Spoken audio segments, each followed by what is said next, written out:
Mathrubhumi 2023 November 25 ശനിയാഴ്ച. വാർദ്ധക്യകാല വാസസ്ഥലങ്ങൾ ഒരു കുടക്കീഴിൽ കൊണ്ടുവരാൻ ആലോചന. സംസ്ഥാനത്തെ പണം ഈടാക്കിയുള്ള വാർദ്ധക്യകാല സമൂഹ വാസസ്ഥലങ്ങൾ പെരുകുന്ന സാഹചര്യത്തിൽ അവയുടെ നിയന്ത്രണത്തിനും നിരീക്ഷണത്തിനും പ്രത്യേക ബോർഡ് രൂപവത്കരിക്കാൻ സർക്കാർ ആലോചിക്കുന്നു. ഇത്തരം പാർപ്പിട സമുച്ചയങ്ങളുടെ ഏകോപന സമിതിയായ senior living association of Kerala പ്രതിനിധികളുമായി സർക്കാർ ഈ മാസാവസാനം ചർച്ച നടത്തും. മുതിർന്ന പൗരന്മാർക്ക് വേണ്ടി പണം ഈടാക്കി ഒരുക്കുന്ന പാർപ്പിടങ്ങൾ രജിസ്റ്റർ ചെയ്യാനും പ്രവർത്തനങ്ങൾ നിരീക്ഷിക്കാനുമുള്ള സംവിധാനമാണ് ആലോചിക്കുന്നത്.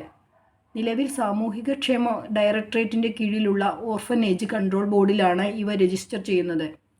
ഇത്തരം സേവനങ്ങൾക്ക് ആവശ്യക്കാരേറുന്നതിനാൽ ചൂഷണങ്ങൾ തടയാനും പൊതുമാർഗനിർദ്ദേശങ്ങൾ കൊണ്ടുവരാനുമാണ് സർക്കാർ ലക്ഷ്യമിടുന്നത്.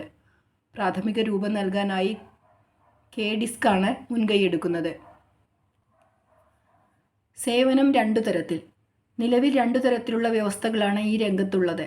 ഭവനങ്ങൾ വിലയാധാരം ചെയ്ത് അവകാശം കൈമാറുന്ന രീതിയും നിശ്ചിത തുക നൽകി ആയുഷ്കാലം ജീവിക്കാനുള്ള സൗകര്യവും.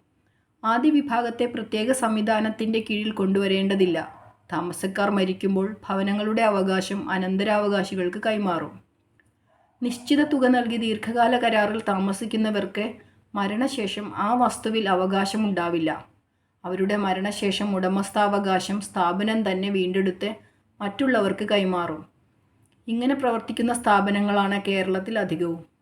25 ലക്ഷം മുതൽ 60 ലക്ഷം വരെ ഈടാക്കി താമസ സൗകര്യങ്ങൾ വിട്ടുകൊടുക്കുന്ന സ്ഥാപനങ്ങൾ നിലവിലുണ്ട്.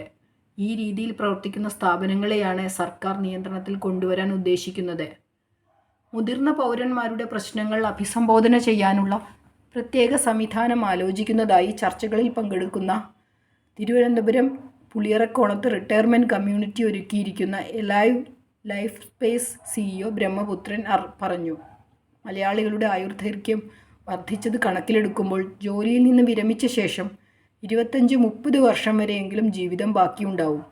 ഈ സാഹചര്യത്തിലാണ് സർക്കാരിൻ്റെ മേൽനോട്ടത്തിലുള്ള റിട്ടയർമെൻറ്റ് കമ്മ്യൂണിറ്റി ലിവിംഗ് പ്രസക്തിയേറുന്നതെന്നും അദ്ദേഹം പറഞ്ഞു.